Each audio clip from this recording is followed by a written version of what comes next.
This is Sandra here, bringing in the light of consciousness, conscious awareness, and how we do it on an individual basis is move into the understanding that whatever comes to you is yours to solve for us all.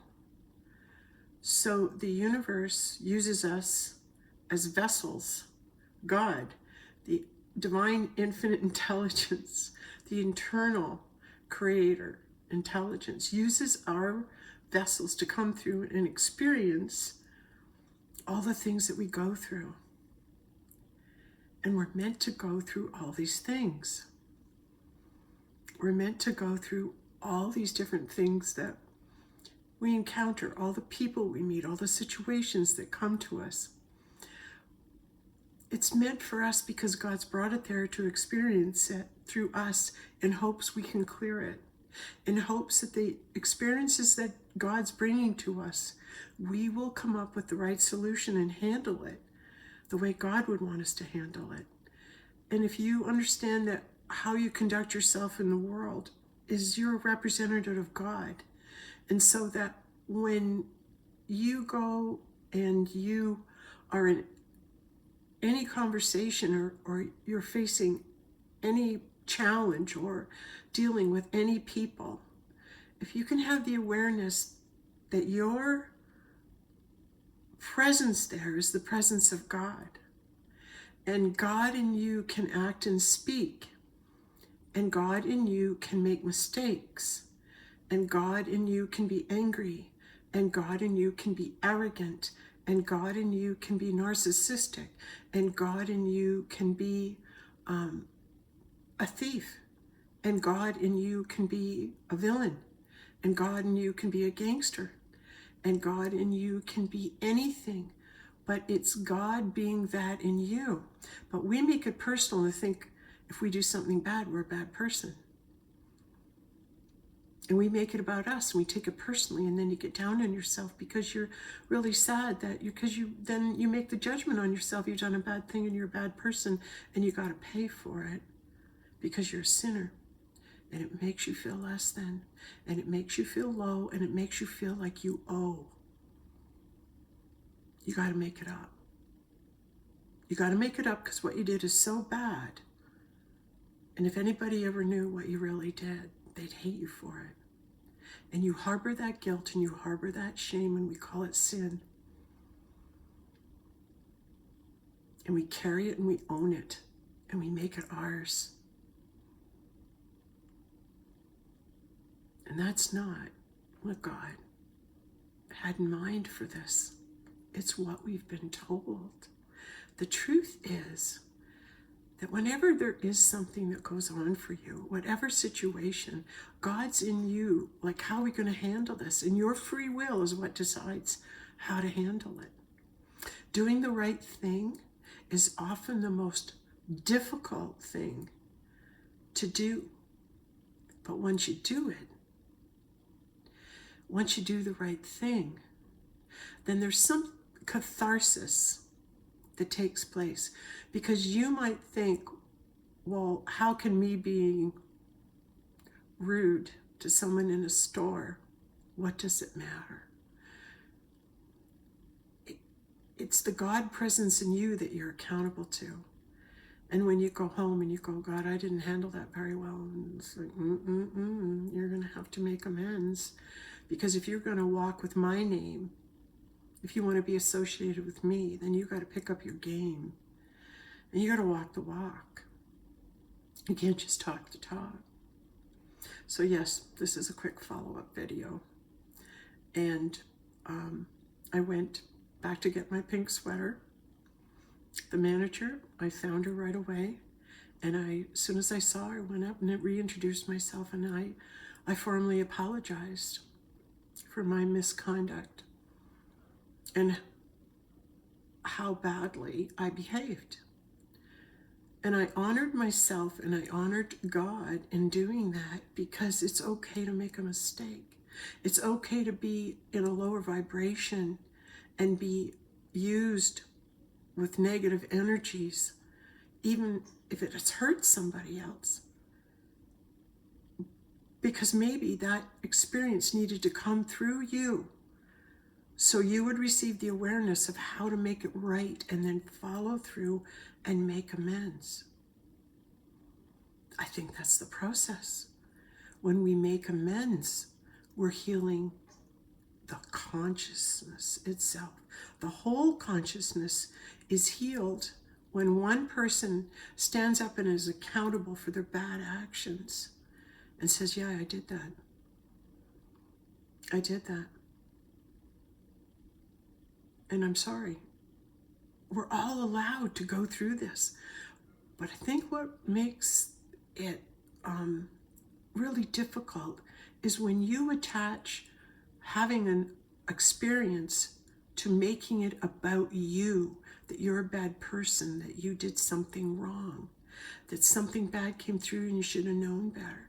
It happens to everybody, but it's how you handle it. And today in the store, after I apologized, I went to go and get my pink sweater, fully intending on paying the full ticket price. I didn't ask for a discount when none was offered. And I just, okay, that's fine. If this is something I want, I'm going to go give myself that. Over I go to pick up my pink sweater. And you should have seen my face when I saw the for sale sign, 2-day only sale. And it was actually cheaper than today, rather than even getting it on the Tuesday previous. It all worked out. And there was a bonus in it for me too. Honesty, it pays to be honest. It paid me $5 to be honest. I got paid $5 to be honest. I made $5. So in a way, it's like, I was shocked that it all worked out, but it worked out even better than I thought it would. And that's what I'm coming back on to tell you how the end result went. I apologized. My apology was accepted. And I'm very, very grateful, right? I'm very grateful that I was able to go and do the right thing, because not only do I feel exonerated, I feel something was cleared up. Some negative energy that exists out there that we're all a part of. And it's consumerism and how we conduct ourselves. And in the course of business and being a consumer, I went back to correct my bad behavior, and my good behavior was rewarded.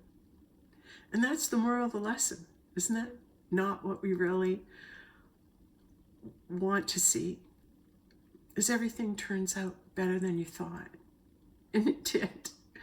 So I think I should entitle this video, the fourth time pink sweater, because I did return with my pink sweater, which will be a Christmas gift.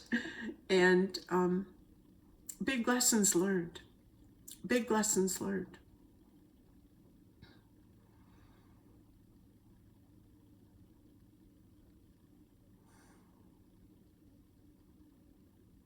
I'm still a work in progress. It was not an easy thing for me to go in and buy one thing, the sweater, and leave, and I didn't. I went and shopped, tried things on, was going to buy more, got to the cash register. The same lady I apologized to was the one that was ringing me out. And all of a sudden I went to pay for those extra purchases, and this energy feeling came over me, and it went, oh. And I went, uh-oh, maybe I'm not supposed to be doing this. Oh. And then I stopped where I was. I didn't buy or purchase anymore. I just said, put those on hold. If I'm meant to have them, I'll be back. But maybe I'm just supposed to buy the sweater and leave the store, and that's all I'm required to do to pass this test. And it was, and I did, and I left the store, and I sat with the one purchase item in my car for a good 20 minutes, meditating and thinking about, am I doing the right thing, and really seeing myself and how I act and react when I go shopping, when I'm in that vibrational frequency. And I believe I'm addicted to shopping. It's why I keep away from it, because when I'm in it, in that vibration, I have difficulty saying no to making those purchases, to spending money that I really don't need to spend. But it's the wonderful feeling you get from shopping and being there, but it's the guilt you feel when you leave if you spend too much. And that's the balance, isn't it? That's what I'm aware of right now, and that's the energy I'm working on clearing up within me.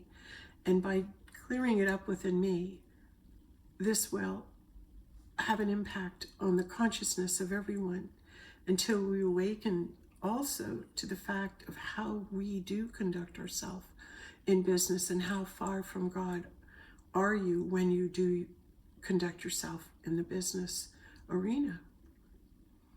Can we take God into the business arena? And in this case, protect us from ourselves.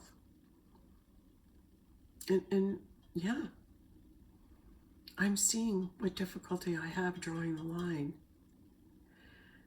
And I know I'm not the only one who faces this issue, but through awareness and through discussion about it and talking about it, right? We can heal this. We can move away from being victims of our addictions and move into power over. And all it is awareness of what you're doing. Once you're aware of what you're doing, the awareness makes all the necessary changes without the struggle.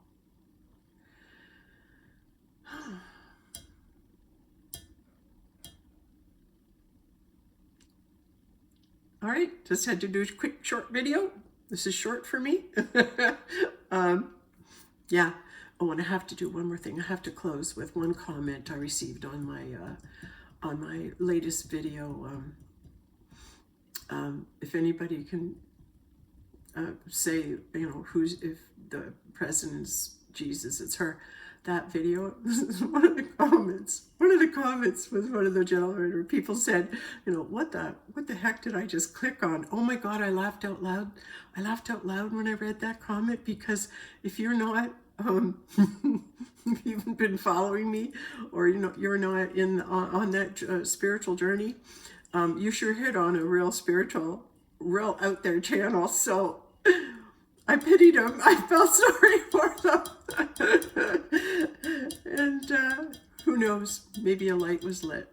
Maybe not, but whatever. It just made me laugh. I just love that we all are at different stages on our journey. And I needed that reminder, right? To be at the beginning of your spiritual journey and just starting to awaken. We've all been there, those of us along the journey. And it's kind of like, going out and buying shoes and a tracksuit and everything to get ready to run a race, and you're at the beginning of the race, and you're standing beside somebody who's this is their 4th time at the Olympics, and they're going to run against you. They bring their experience, they bring their wisdom, and it's up to you if you want to share it and run along beside them to learn it. So thank you very much. And yes, I will happily model you my pink sweater when I get it at Christmas. And yeah, something wonderful. Okay, thank you.